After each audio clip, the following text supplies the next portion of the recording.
चाहे आपका 5 से 6 साल का रिलेशनशिप रहा हो या फिर 7 से 10 साल का, कितना भी लंबा रिलेशनशिप रहा हो, और आप मंदिर में जाके आप शादी कर लेते हैं, एक नॉर्मल मंदिर की मैं बात कर रहा हूँ, यहाँ पे आर्य समाज मंदिर की बात मैं कतई भी नहीं कर रहा हूँ।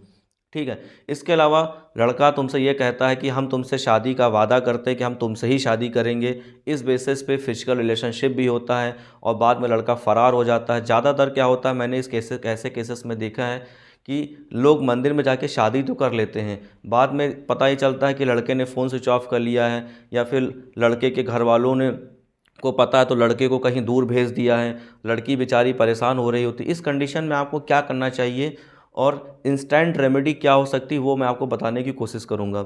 दोस्तों चलिए शुरुआत करते हैं इसकी।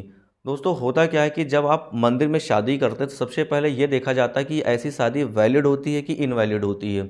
दोस्तों हिंदू मैरिज एक्ट के हिसाब से ऐसी शादियां वैलिड होती हैं अगर आपने 7 फेरे लिए हैं और आपने सिंदूर आपने लगाया है और मंगलसूत्र आपने पहनाया है, तो ये शादी आपकी वैलिड होती है। जब भी मान लीजिए आप इस कंडीशन में शादी कर रहे हों, तो आपको सबसे पहले वहाँ पे क्या करना होता है कि आप पहले अपने साथ विटनेस ज़रूर लेके जाइए।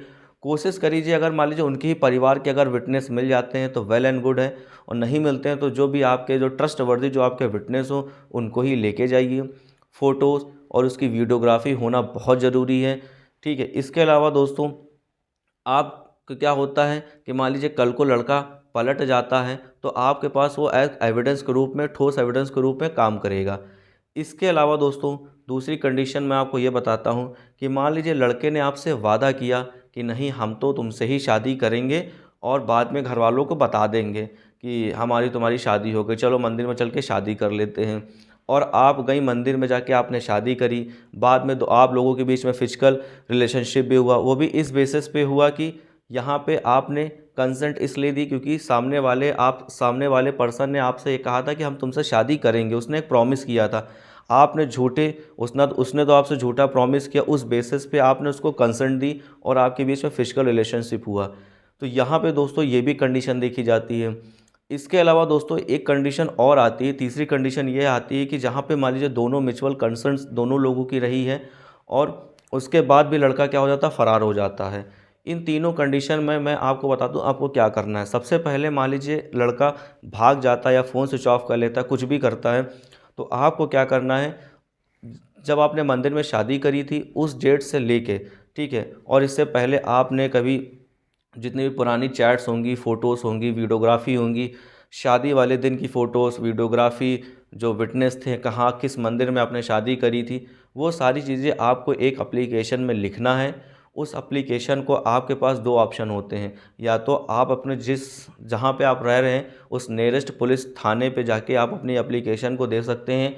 अगर मान लीजिए पुलिस वाले अगर आपकी एप्लीकेशन नहीं लिख रहे हैं तो आप IGRS पोर्टल पर भी जाके आप अपनी एप्लीकेशन दर्ज करवा सकते हैं ऑनलाइन। अगर वहाँ पे भी नहीं हो रहा तो आप SP के पास भी जाके आप जा सकते हैं। तो ये आपकी 3 कंडीशन हो गई पुलिस लेवल पे।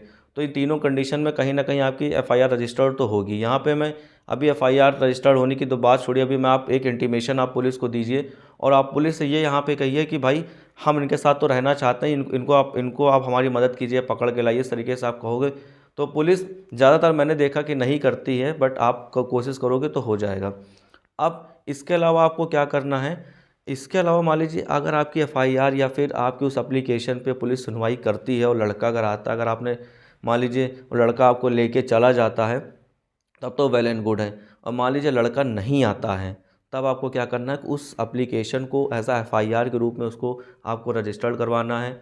ठीक है। अब यहाँ पे ये देखा जाएगा क्या लड़के ने जो शादी करी थी, ठीक है, वो दोनों के म्यूचुअल कंसेंट पे हुई थी, पहली चीज़। दूसरी चीज़ दोस्तों ये जो सेक्शन 69 BNS दोस्तों जो अभी नया आया है, इसमें ये देखा जाता है कि सामने वाले पर्सन ने एक फेक प्रॉमिस किया था, उस फेक प्रॉमिस के बेसिस पे लड़की ने कंसेंट दिया था फिजिकल रिलेशनशिप के लिए। तो ये भी दोस्तों एक सेक्शन 69 बहुत ही गंभीर धारा है एक लड़के के ऊपर लड़की के ऊपर फाइल करने के लिए।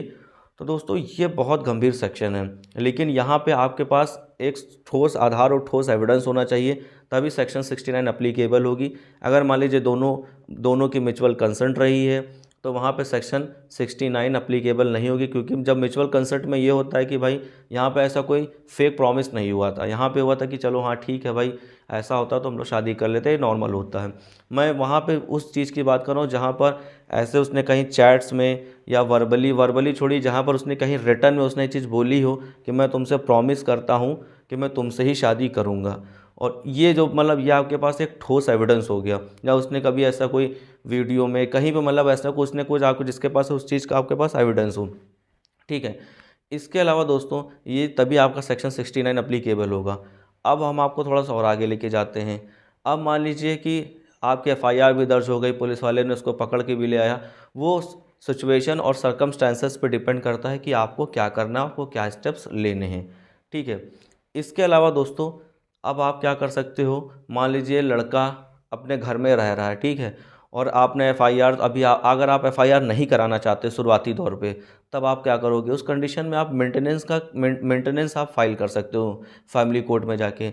अब आपको कि मेंटेनेंस कैसे फाइल करेंगे कि हमारी तो शादी, मैंने आपको स्टार्टिंग में ही बताया था कि ये शादी आपकी वैलिड होती है, आपको वो सारे प्रूफ लगाने होंगे और आपको बताना होगा कि हमारी शादी इस कंडीशन में हुई थी, उस बेसिस पे आप मेंटेनेंस भी हो सकते हैं। इसके अलावा दोस्तों आप वुमेन प्रोटेक्शन एक्ट के हिसाब से भी, ठीक है, आप अपनी मान लीजिए आपको और आपको खतरा है, उनके घर वाले धमकी दे रहे हैं या लड़का आपको धमकी दे रहा है, तो उस कंडीशन में आप वुमेन प्रोटेक्शन एक्ट से आपको भी सुरक्षा मिलेगी।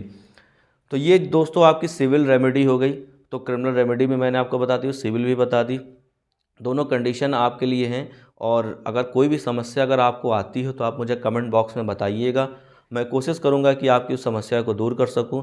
अदरवाइज़ आप मेरे को कॉल व्हाट्सअप मैसेज भी कर सकते हैं। Thank you so much for watching my this video and please like and subscribe my channel.